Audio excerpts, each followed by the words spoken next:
Hello সবাই, কেমন আছো? আজকে তোমাদের সাথে শেয়ার করব যে বাড়িতে কিভাবে খাঁটি ঘি তৈরি করবে।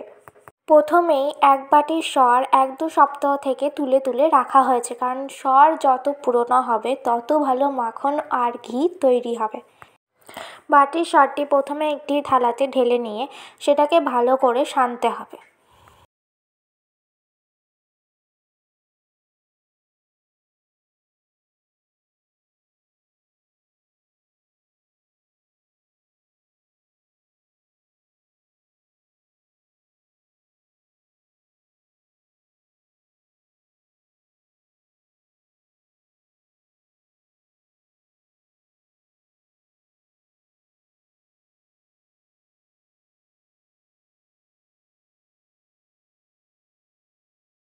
তোমরা যদি হাতে এইভাবে সানতে না পারো তাহলে কিন্তু মিক্সিও ব্যবহার করতে পারো।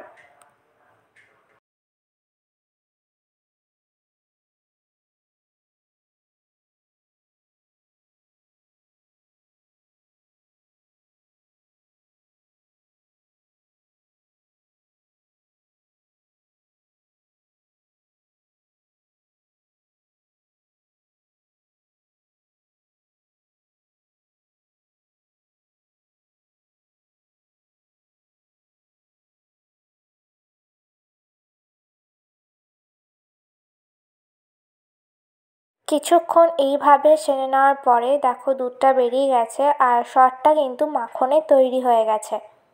এরপর একটু জল দিয়ে মাখনটাকে নেড়ে চেড়ে একটা পাত্রের মধ্যে তুলে নেব।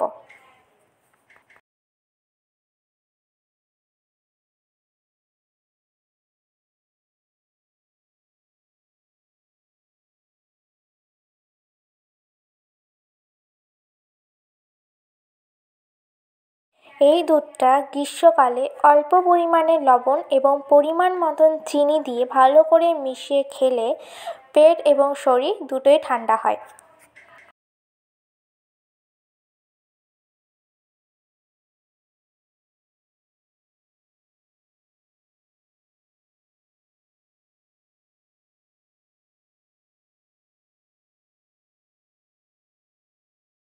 তারপর আমরা সবাই মিলে টেস্ট করি আর ভীষণ ভালো খেতে ছিল।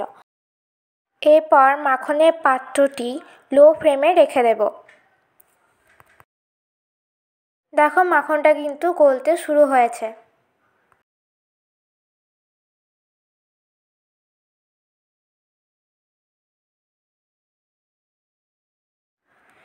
দেখো মাখনটা আস্তে আস্তে পুরোটাই গলে যাচ্ছে। এবার কিছুক্ষণ ফুটিয়ে নেওয়ার পরে যখন লাল হয়ে যাবে তখন ওভেনটা অফ করে একটা কাচের বয়ামের মধ্যে ঢেলে নেব।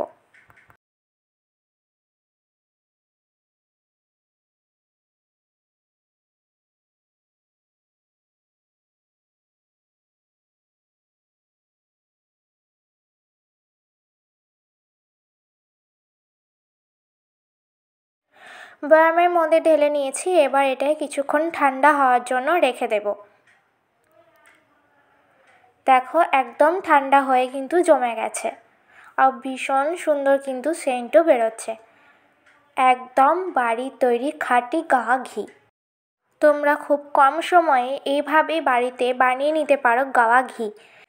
আর এই বয়ামের ঘিটা কিন্তু আগের সপ্তাহে বানানো হয়েছিল। দেখো কি সুন্দর জমে গেছে। তো আমার ভিডিওটা যদি ভালো লাগে তাহলে লাইক, শেয়ার, কমেন্ট আর সাবস্ক্রাইব করতে একদম ভুলো না। দেখা হচ্ছে পরের ভিডিওতে, ততক্ষণের জন্য টাটা।